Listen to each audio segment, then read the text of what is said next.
Əskər öz əskər yoldaşını belə deyək, həyatından eləyib, necə baş verib, bu məlumatı elə indi mümkünsə çatdıra biliriksə təqdim eləyək.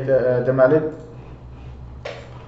silahla ehtiyatsız davranış nəticəsində həlak olduğu bildirilən en saylı hərbi hissənin əskəri Rüfət Ağayevin qəsdən öldürüldüyü məlum olub. Qafqazinfonun əldə etdiyi məlumata görə aparılan istintaqla Rüfətin əskər yoldaşı tərəfindən güllələnərək qətlə yetirildiyi müəyyən edilib. Araşdırmalar zamanı məlum olub ki, hadisədən əvvəl Rüfət Ağayev və təqsirləndirilən əskər Talib Qurbanov arasında bir neçə dəfə mübahisə baş verib. İddiaya görə Rüfətin ona yetim deyə müraciət etməsi Qurbanovda qəzəb və kin yaradıb. Atası və anası sağ olan Talib bu sözləri qəbul etməyərək əskər yoldaşını öldürmək qərarına gəlib. Bir neçə gün sonra gecə növbəsində olan Qurbanov postdan çıxaraq digər patrul naryadını oyatmaq bəhanəsi ilə əskərlərin yataqxanasına gedib. Yataqxanaya daxil olan vaxt onun yadına Rüfətlə aralarındakı mübahisələr düşüb. Hisslərini cilovlaya bilməyən Talib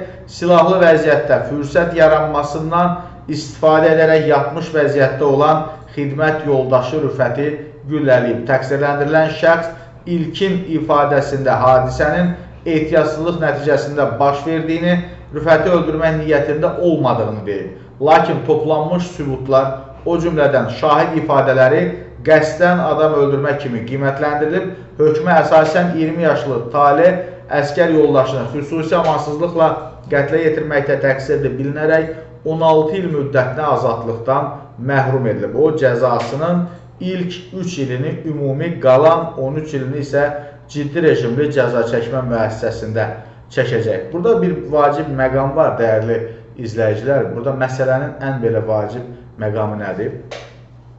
Bax, bunların arasında burada qeyd olunur ki, bir neçə dəfə mübahisə olub.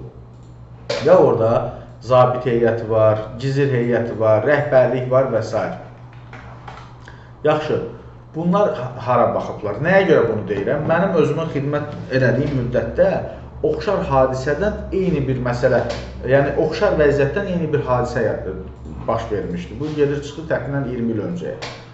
Yəni bizdə belə deyək də, hərbidə bax bu kimi halların hələ də baş verdiyinə görə təəssüf edirəm. 20 il ərzində hələ bir dəyişən onda bir şey yoxdur, belə çıxır. Yəni bu necə ola bilər ki, əskərlə yola getmir, o olur, bu olur filan və nəticə etibarilə də ortada belə bir vəziyyət yaranır ki, deməli, axırda birinin ölümü ilə nəticələnir. Bu çox yol verilməz bir haldır.